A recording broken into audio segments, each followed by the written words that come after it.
Morning mga kakuan. Natay oregano diri kakuan. Giubo man ta kakuan. Pati ako mga anak. Then napod akong bag-o karon akong anak nga gamay. 9 months old siya.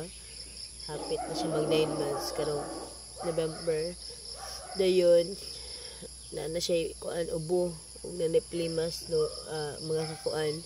So magkuan ta ani ang ato ang himon ani ato siyang pitason sa isa ka dahon kakuan.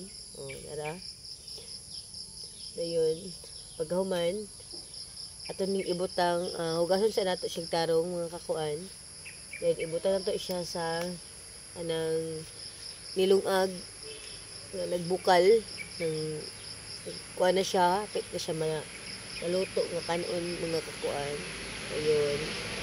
Ato siyang iparabotang sa tubangan sa taas niya. Ayun, takluban nato to. Pagkahuman makuan na siya, mahumok na siya. Ato siyang pugaon. Ibuton to sa baso ang iyang pinuga. Kato iyang juice. Mo to tong immune.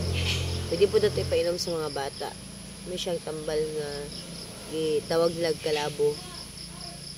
Sa lain term ani, dali mga pangalan. Gisipon ko mga kakuan mo na. Dayon, giubo po ko.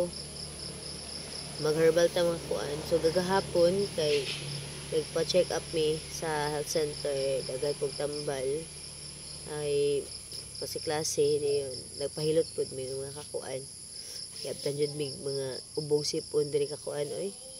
Bala ko sa akong anak nga gamay kay naana pud siya. Nagtanan na mi diri halos akong balo na lang ang wala. Ubong sipon mga kakuan. So ana lang naray jud tambal sa kilid mga kakuan. Kugi lang jud ta mga kakuan. Nara kakuan oregano di ay ni siya sa lain nga term mga kakuan.